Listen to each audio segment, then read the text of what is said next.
한때 가족 외식의 대명사였던 이름. 초록색 간판 아래 샐러드바를 가득 채운 웃음소리. 그곳엔 외식이 특별하던 시절의 향기가 있었습니다. 하지만 어느 날부터인가 그 식탁의 불빛은 하나둘 꺼지기 시작했죠. 매장은 줄줄이 폐점했고 사람들의 기억 속에서도 점점 사라졌습니다. 1990년대 한국 외식 문화를 완전히 뒤바꾼 브랜드 베니건스. 그 이름은 어떻게 한 시대를 상징하게 되었고 또 왜 그렇게 빠르게 사라졌을까요?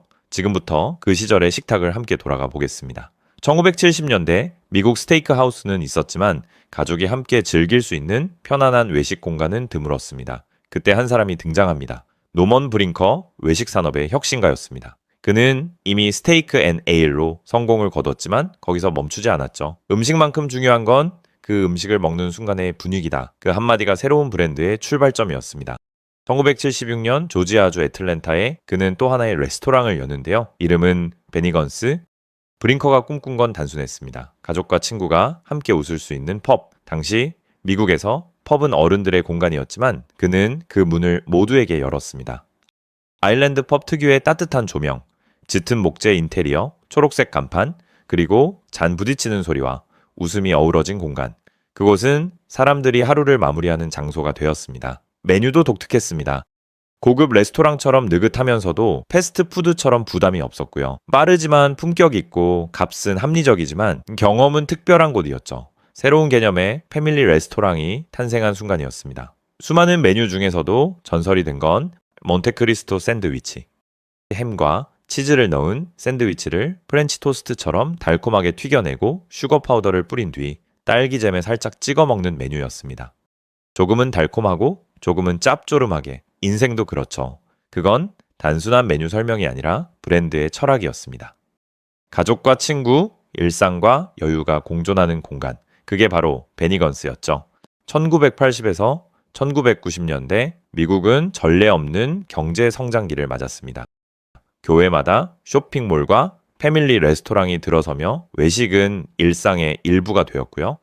사람들은 베니건스를 도심 속의 거실이라 불렀습니다. 그 시절 TV 광고는 언제나 같은 장면으로 끝났죠. 웃음소리, 치즈가 늘어나는 버거, 그리고 초록빛 네온사인. 그 모든 것이 한 시대의 외식 문화를 상징했습니다.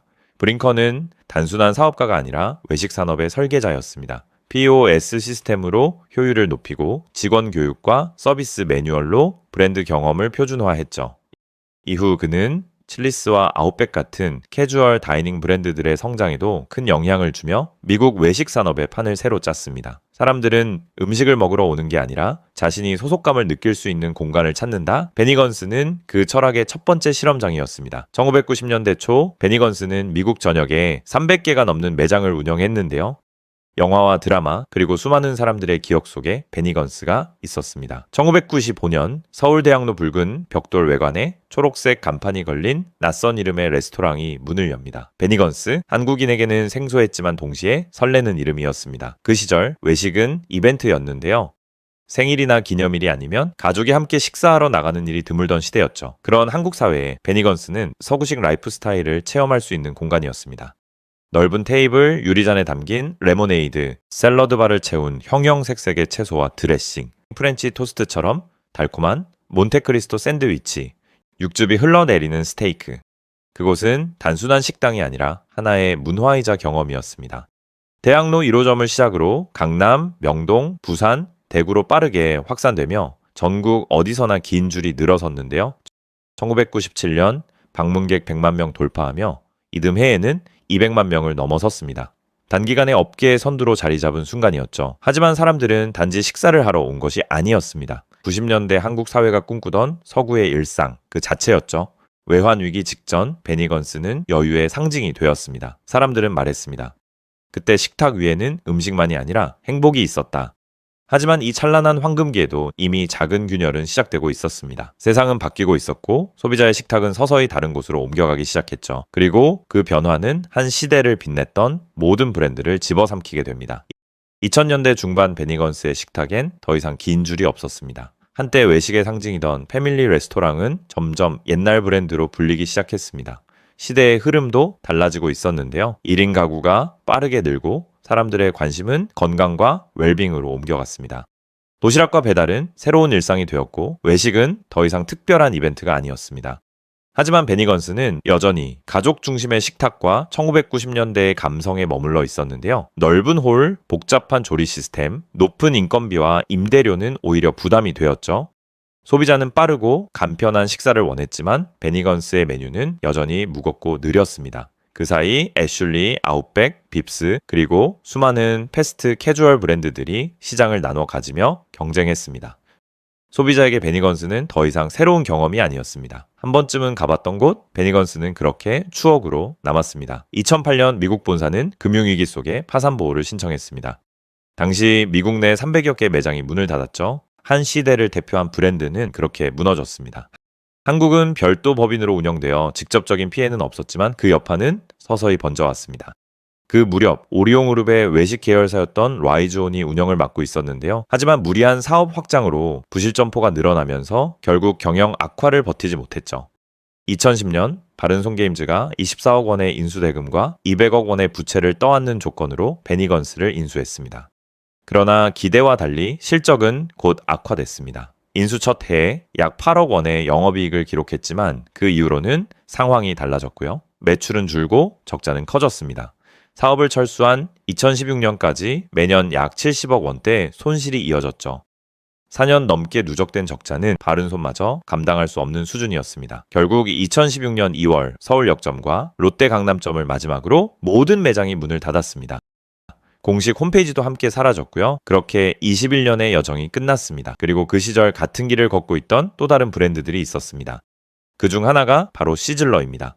1958년 캘리포니아에서 태어난 이 브랜드는 지글지글 구워지는 스테이크 소리에서 이름을 따왔습니다. 고급 스테이크와 합리적인 가격, 그리고 당시 혁신적이었던 샐러드바 시스템이었죠. 사람들은 한 번의 방문으로 스테이크, 파스타, 치킨, 디저트를 모두 즐길 수 있었습니다. 미국 서부의 일상적인 외식 문화가 하나의 엔터테인먼트로 확장된 것인데요. 시즐러는 1995년 한국에 상륙했습니다. 청담동 1호점을 시작으로 전국의 매장이 늘어났고 스테이크와 샐러드바는 당시엔 서양식 럭셔리의 대명사였죠. 하지만 2010년대 그 화려한 샐러드바는 점점 비어갔습니다. 외식 트렌드는 간소화되고 고객은 더 빠르고 저렴한 식사를 원했습니다. 결국 2013년 마지막 매장이 문을 닫으며 시즐러는 한국 시장에서 완전히 철수했습니다. 미국 본사 역시 코로나19 이후 경영난에 시달리며 2020년 파산보호를 신청했고요. 효율과 속도가 지배하는 시대, 가성비 좋은 스테이크로 불리던 브랜드는 더 이상 설 자리가 없었습니다.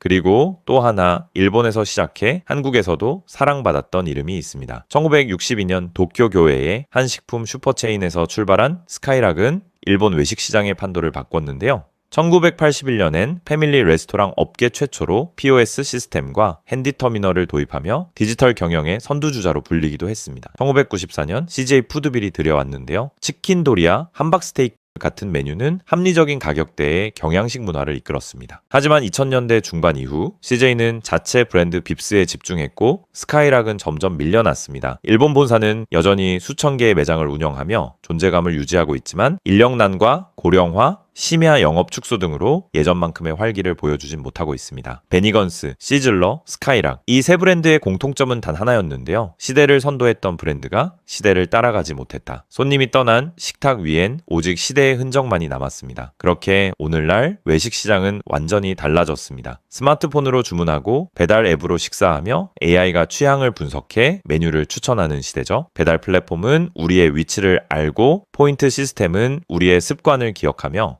예약 앱은 우리의 일정을 관리하고요. 이제 식탁의 중심은 공간이 아니라 데이터입니다. 그리고 그 데이터는 우리가 무엇을 보고 어디에 머물며 어떤 생각을 하는지까지 기록하고 있습니다. 혹시 지금 당신의 인터넷이 누군가에게 그대로 보여지고 있다는 거 아셨나요? 카페 와이파이, 집 와이파이, 지하철까지 검색, 로그인, 쇼핑 기록이 그대로 노출될 수 있습니다. 그래서 저는 서프샤크 VPN 없이는 불안합니다. IP를 바꿔 위치를 숨기고 데이터를 암호화해 해커와 광고업체, 통신사까지 아무도 볼 수 없게 하죠. 해외에서 차단된 콘텐츠도 버튼 하나면 바로 열리고 140개 지역 이상 4,500개 이상의 초고속 서버와 노로그 정책, 안티바이러스 기능까지 모두 갖췄습니다. 한 달에 커피 한 잔 값으로 시작할 수 있고 지금 surfshark.com/머니달러를 입력하시거나 코드 머니달러를 입력하시면 4개월 추가 혜택도 받으실 수 있습니다. 한 달간 100% 환불 가능하니 부담 없이 사용해보세요.